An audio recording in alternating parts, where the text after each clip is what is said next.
If you clicked on this video, it means that you're either planning a trip to Iceland or that you would like to go there someday. And let me tell you, you're in the right place. I visited Western Iceland this year in May, and today I'm going to tell you a little bit about my favorite attractions, things that I didn't like, things that I would recommend, and things that I personally wouldn't want to see again. And at the end of this video, you will find the perfect itinerary for Western Iceland, in my opinion, obviously. I gotta be honest with you about something, and I know that this will probably piss a lot of you off, but it was never my dream to go to Iceland. I only went there because one of my students allowed me to stay in her apartment for free, so it was a no-brainer for me. But I'm going to talk a little bit more about the costs of this trip in the next video, and this one is strictly to help you plan your itinerary. Let's just focus on that today. And because this apartment was in Kópavogur, which is the second biggest city in Iceland, right next to Reykjavik, we didn't do the road trip around the whole country. We only focus on the southwestern part. That's why today I'm only going to talk about that, because I have no experience with the other side of the island, so I can't really give you any recommendations. But if I were to go to Iceland again, I would probably drive around the whole country, and I would start by going up north, because I think that south has the best attractions and the biggest amount of attractions. I personally prefer to increase the fun gradually, and that's why I would do it like this. But it's up to you. You can decide what you like best. But let me tell you my story first, because it can give you an idea of what Iceland looks like, what you have to prepare and what you have to be prepared for when you're traveling there. And I wanted to apologize in advance to any Icelandic people who may be watching this video, because I will probably mispronounce the names of the places that we visited, and I'm sorry for that. It's not intentional, it's just they are hella difficult, so you gotta forgive me. We arrived in the capital city, Reykjavik, on May 22nd and started our trip right away. We dropped our things off at the apartment and wanted to start a trip from one canyon that was 2.5 hours away from Kópavogur, but we never reached it. It was just 30 minutes away from the destination. The dirt road that we were on turned into a really difficult dirt road with a lot of rocks. But the biggest problem there was water, because there were a lot of small rivers, maybe like creeks on the road, and some of them were pretty swift, some of them were pretty wide. And I do not recommend crossing the water if you do not have the 4x4 car, which we didn't have, by the way. We just crossed the river praying that everything will be fine. That was so stupid of us, and we did it on the first day. Like, thinking about it now, I feel so... It was fun at moments, but at moments it was scary as hell. And if you're thinking about taking a normal car, maybe you should reconsider. And finally, one of those rivers was just too big and too swift to go through it, so we decided to stop the car. And we didn't reach the canyon. It was 5 kilometers away. But we reached this place at the end. I'm not even sure if it has a name. And we saw this real magnificent glacier. We snapped a few pictures and headed back to the car, because there was not much to do there, to be honest. As we were driving back on the difficult dirt road, we decided to make another pit stop by the less popular waterfall. Its name was... But in order to get to this waterfall, we had to jump on rocks and we had to use chains to climb on the stone wall. So it was pretty difficult. But as beautiful as this attraction was, I do not recommend it to anyone with bad coordination. When we were coming back to the car, my friend slipped on one of the rocks, fell into the river, and twisted her ankle. Like, imagine twisting your ankle on the first day in Iceland. We were really, really scared. But my friend stayed positive. She told us that she will be fine. We went back to the apartment praying for her to get better overnight. And she did. So we started the next day according to the plan, from one of the most popular attractions of the Golden Circle, the waterfall that you can walk behind. And the name of this waterfall is Seljalandsfoss. It was actually the worst idea ever to start with that attraction. The weather that day was awful, with temperature below 10 degrees Celsius, a lot of fog and a lot of rain. We had our waterproof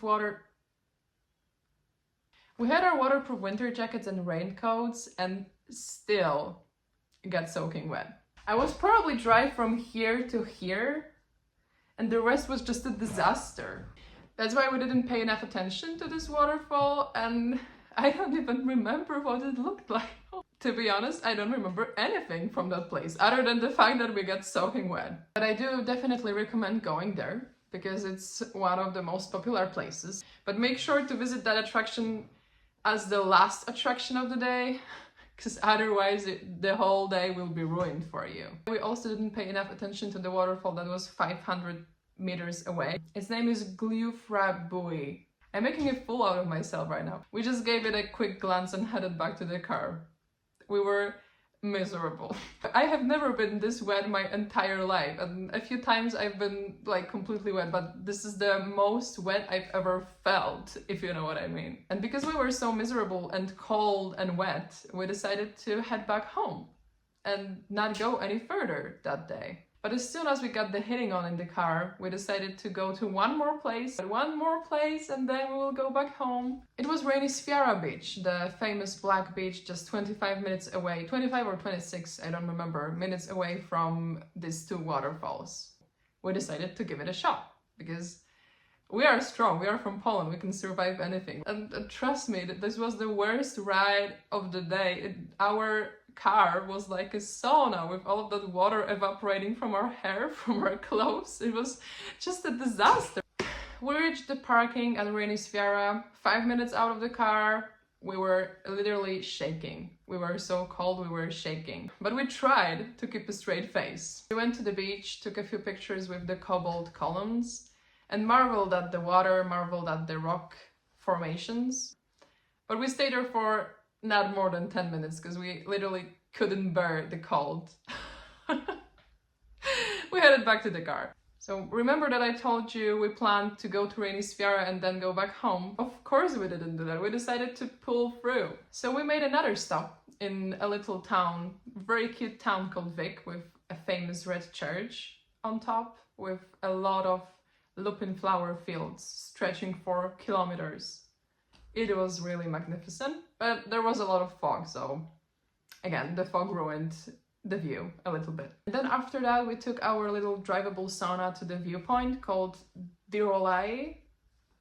That was disgusting. I don't know, let's just say Dirolai viewpoint. There was a cute little lighthouse there and view that was supposed to be amazing, but that's the view that we got. Yeah. Yeah.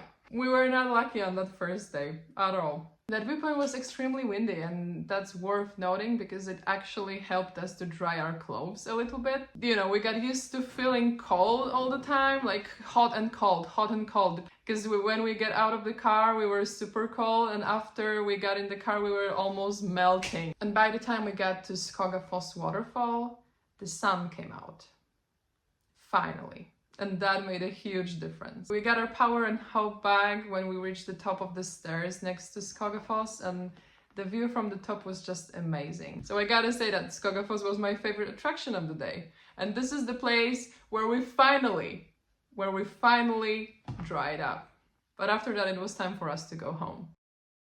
We started the second day of our trip from a pit stop on our way to Thingvellir National Park.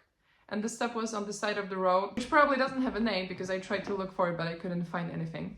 But there were hundreds of little stones, like stone towers. So if you have time on your way to Thingvellir, you should definitely go there. And Thingvellir itself was actually one of my favorite places in Iceland. It's such a cool national park. You should definitely visit it if you are thinking about going to Iceland. There were gorgeous rock formations there and a tiny blue and turquoise church that you could actually walk into, because most of churches in Iceland were closed when we were there, but this one was open so we could see what it looks like inside. And when you are in Thingvellir, don't get discouraged by signs saying 1.5 kilometers in this direction is the waterfall, because I think that it's actually not that far. It didn't feel that far, to be honest. And the waterfall that was there, you know, at the end of the national park was so beautiful. The water was literally icy blue, one of the most beautiful colors I've ever seen. And it took us 1.5 hours to visit the whole park. But if you are fast enough. I think that you can do it in 1 hour. You can also spend more time there, it's up to you. And here's what I learned. Sometimes you really gotta get off the beaten track. You really gotta do it. Because our next stop wasn't even on the list. And let me tell you, it was gorgeous. You know how we got there? We were on our way to a different attraction. I don't remember what it was now. We just saw a random sign on the side of the road with the tourist attraction symbol. Because every attraction in Iceland is marked with that symbol. The name of the place that I'm talking about now is the Brorfoss waterfall, with the clearest water I have ever seen in my life. It's so blue. It looks unreal. And our next stop was the famous Haukadulur geothermal field.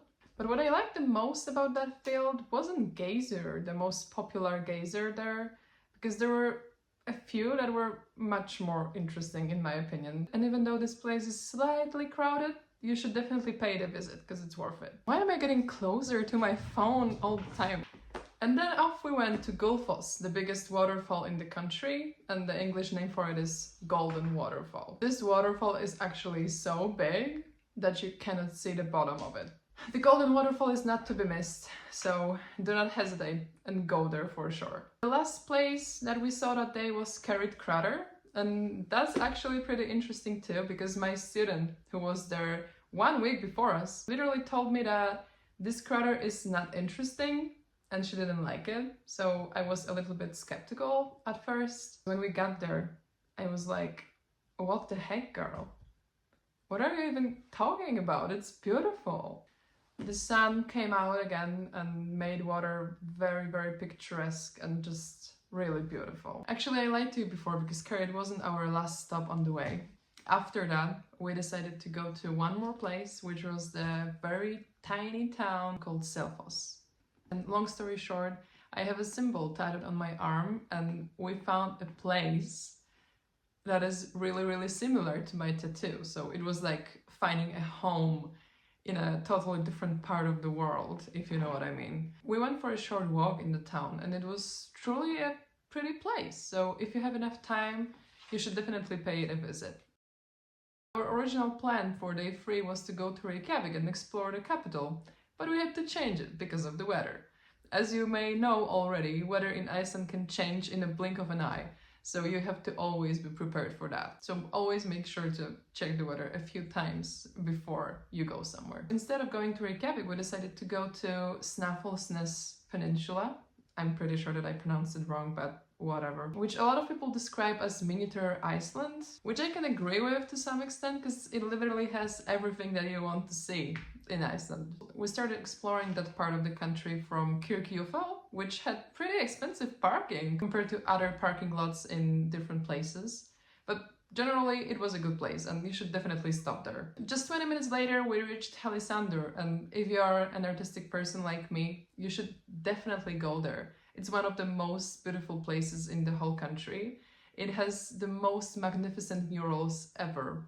They were real masterpieces, if you ask me. And I could spend the whole day there just marveling at them, but my friends aren't as artistic as me, so we had to go. We went to Skardsvik, and as weird as it may sound, this is a very exceptional beach because it has yellow sand. And most of the beaches in Iceland have black sand, and that's why this is the exceptional one. After Skardsvik, we went to the western part of Peninsula and saw the cutest little lighthouse there. Just look at how cute it is. And the next lighthouse that we saw was much bigger, and the viewpoint that was next to this lighthouse was top tier. Really one of my favorite places in Iceland. It was magnificent.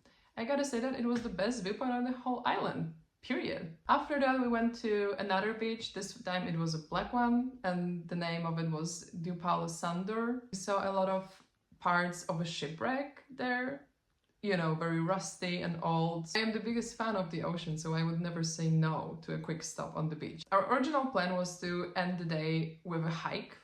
Maybe not a hike, maybe more like a walk from Arnstrapi to Helnar.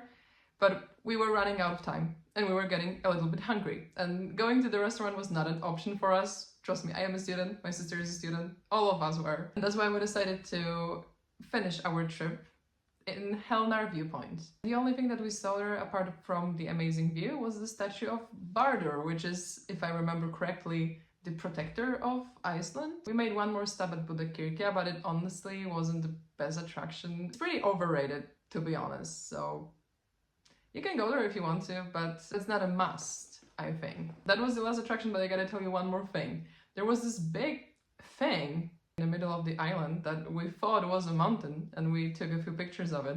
But as we found out after we got back home, it was a volcano.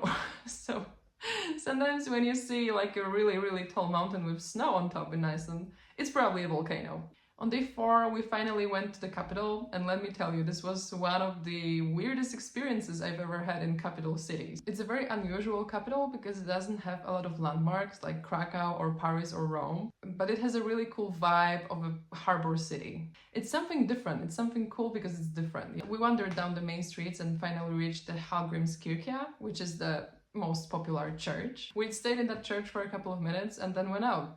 And that was it. But we saw a lot of beautiful, colorful houses, and I think that Reykjavik is definitely worth visiting, but maybe you should combine a visit in that city with some other attraction like going to whale watching, which we did on the last day. But it's definitely a cool place to see, maybe just not for the whole day. And we spent the rest of the day in Kopavogur, so that was the day 4. The day 4 didn't go according to the original plan, and that is a good thing because it turned out to be one of my favorite days of the trip actually. Our original plan was to go to Hekla, you know, the biggest volcano, the most famous one, but the road was closed, and they literally closed the road the day before we wanted to go there because I checked it the night before and it was still open, and the next day they just closed it. So bad timing, really bad timing. But yeah, on day 4 we went to Glimmer, which in my opinion is one of the most underrated attractions in Iceland. But on the other hand, I understand why it's not so popular. Because to get to Glimmer, you have to hike. And it is a pretty challenging hike, I gotta be honest with you. It took us 1.5 hours to get there. It was pretty challenging, we were a little bit exhausted, but the view on top was so rewarding. It's definitely worth going there if you are considering. And the parking is free. And the whole attraction is free. If you're not physically strong, maybe you should reconsider going there. But if you are, you know, normal and okay with hiking, then go for it because it's really life-changing experience and the view is amazing. Not only from the top, but also during the hike. It looks gorgeous. I forgot to tell you, but on the way to Glimmer, we stopped at Fossaret waterfall. Very tiny one, not a very exceptional waterfall, but it had a lot of lupin flowers growing around it, and that's why it was a beautiful place. But what's interesting for me is, despite being challenging, the whole hike to Glimmer took us only 4 hours. So after we got back, we still wanted to do something. That's why afterwards we went to see 2 shipwrecks, and they were pretty impressive. They are not like, you know, only parts of ships or something like that, but 2 actual ships that are really big. We started day 6 from hiking to Reykjadalur River, which took us around 1.5 hours. I think it's like 3-kilometer hike. Even if you are not a big fan of mountains or hiking or whatever, it's really worth going there because at the end you get a reward for your hike. You can relax in this geothermal river, and it's so good for your body and for your brain. There are not too many places where you can actually relax, but I think that this river is one of them. You can go and spend as much time as you want in that place. We spent around 2.5 hours, I think. The second attraction of the day is something that I really regret doing. I really regret going there, and I think I would never go there again if I ever go to Iceland anytime in the future. And what I'm talking about is the plane wreck on Solheimsandur beach. I know it might be a hot take because you can see that this plane wreck is on every single travel blog or whatever, but I think that it's overrated. If you are not a fan of planes, it's definitely not worth visiting because I will tell you why. I will tell you why before you kill me. I didn't like that attraction because it's very hard to get to that plane. There is a shuttle that can take you there, but I remember that it was very expensive, not something that we could afford for sure. So we decided to go there on foot. It was probably the worst idea that we had on this trip because the trail was 3.5 kilometers long. It took us 1 hour to get there and 1 hour to come back. But the hardest part about it is that there was nothing on the trail. There were just rocks, and in some places we also saw rocks. So yeah, that's the description of the landscape there. And I think that hike actually ruined us. Really, we got to this plane wreck and we didn't even look at it much. We took a few pictures and headed back. It was not a rewarding destination to reach, I think.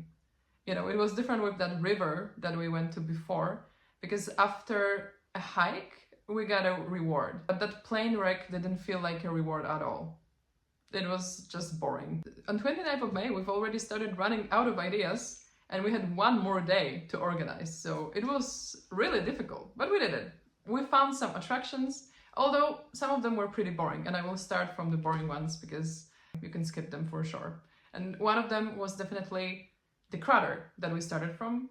The name was Grab Rock, and it wasn't like carrot because there was no water inside, only the moss. So if you like the moss, well, I guess you can go there, but you can see moss everywhere in Iceland, everywhere else, really. I also don't recommend visiting Glani waterfall. It was just small, it didn't look good, and there was like a small lagoon very close to it, but the lagoon wasn't impressive either. You can just skip them and not regret anything because they are pretty boring. And so is the town of Reykholt. It has a really cool vibe though. If you like a small town vibe, then this is a place for you. But I personally didn't like it because the only interesting thing that we saw there was the church. And I'm not saying that this town was boring, but it didn't feel like a hidden gem, if you know what I mean. But what we reached afterwards actually blew my mind. It was Hramfossar waterfall, or should I say waterfalls, because there were plenty of them. It was like a, you know, long row of waterfalls, very tiny ones, but all together they created a really magnificent view. And if I ever go to Iceland, I will definitely go and see that place again. And at the end of the day, we went to a cave, Sartselir, which is also not a very popular place. Probably because if you want to get there, you have to have a 4x4 car, which once again, we didn't have. But it was summer, so the road was drivable and accessible, and we didn't have any problems on that road actually. It was completely fine. And this place is a lava cave that you can explore on your own if you want to. There are no trails though, so if you want to get inside, you actually have to, you know, jump on rocks. So if you are an adventurous person, you should definitely go there. But if you are not very good with your balance and coordination, maybe you should wait on top because you can twist your ankle and probably nobody's going to help you. You would have to call for help or something. And you know, there is no signal in the caves. It's better to play it safe, always. Remember that. And on 30th of May, we actually ran out of ideas completely. So we decided to go for a hike on Esja Mountain. And Esja Mountain is really, really close to Reykjavik. It's like 30 minutes away from Reykjavik. It is a beautiful mountain, but it wasn't exceptional, in my opinion. The hike was very, very difficult, and we didn't even reach the summit. Because if you want to climb to the summit, I think you have to have a lot of physical strength because allegedly there are some chains on top that you have to use. That's what people told us. We don't know because we didn't go there. And after that, we just went back to our apartment because we didn't know what to do. So we went back to our apartment and found one more attraction for the day. It was Lagervatten Fontana. Lagervatten Fontana were geothermal baths and we had a blast there, really. I swam in a ice cold lake and my friends were sitting in those warm geothermal baths and everyone had fun. So I definitely recommend that place to you.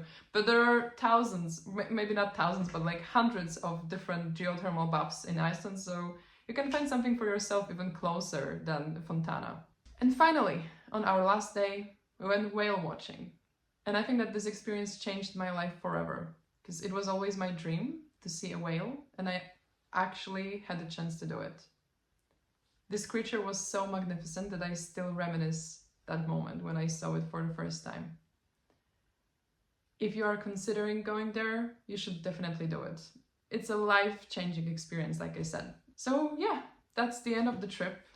And I'm going to give you the itinerary for all of those days and what I would change, what I would add maybe, and also what would stay the same, because this trip was actually well organized, and I'm surprised at how good we are at organizing trips. But I had a lot of fun in Iceland, and I definitely recommend this country to you.